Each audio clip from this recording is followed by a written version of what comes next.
I talked about translation quality assessment and how to, with regards to various scholars, but mainly I am focusing on what House has to say and how she has criticized some of these scholars who are dealing with the translation quality assessment or quality assessment. Now, just looking at the heart of,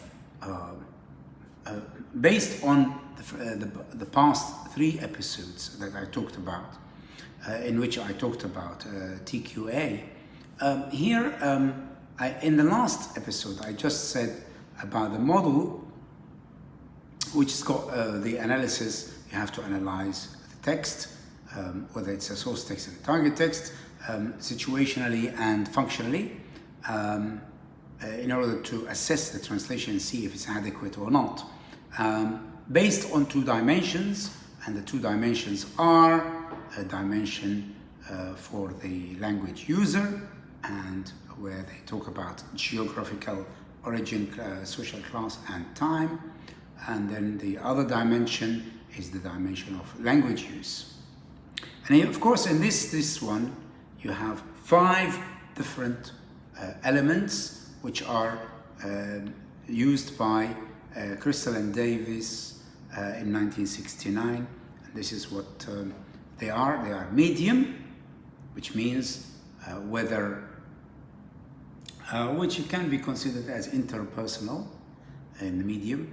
Written to spoken, was the text written to spoken, following, of course, Gregory 1967, where it's written to be spoken or written to be or to be spoken as if not written, or to be read as if not heard.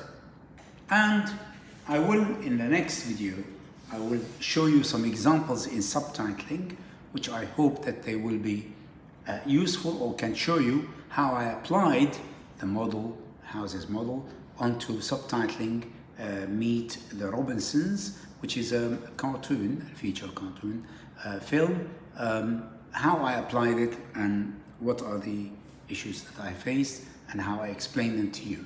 But for now, I'm just going to show you the categories under dimension of language use, and they are medium, which can be complex or simple, written to spoken, to be spoken, or to be spoken, or written to be spoken as if not written, or written to be read as if heard. So either as if written or as if heard.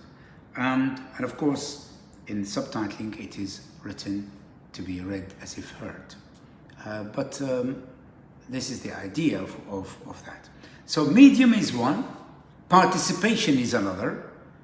Participation, whether it's simple or complex, participation meaning is it a monologue, like a speech by somebody, or a dialogue where you have used some pronouns to elicit indirect participation of the audience, the use of you, for example.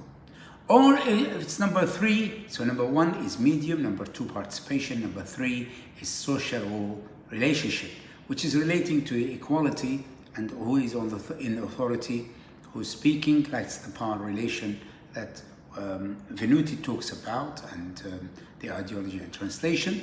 And then you have social attitude, which is number 4 in this language use, which is relating to the language distance or social distance, which results in casual style, formal or informal style. This is social attitude. And then province, which is including the text producer's occupational and professional activity, and the field and the subject of the text, and details of the text production. All of these are to be considered in the model by House. Let me perhaps enlighten you. I mean, of course, we don't forget that this is overlap with Halliday's or Hallidayans register, as you know, because these are what they have done, which is with regards to field, tenor and mode, as we know in the register there, but she added, House added genre as also another element to be added in the assessment. I think I'm going to stop here, but I'm going to, in the next recording, I will show you an application of House's model according to these 3 recordings about translation quality assessment. This is my view of how I applied these elements or these categories on translation, on subtitling. Thank you.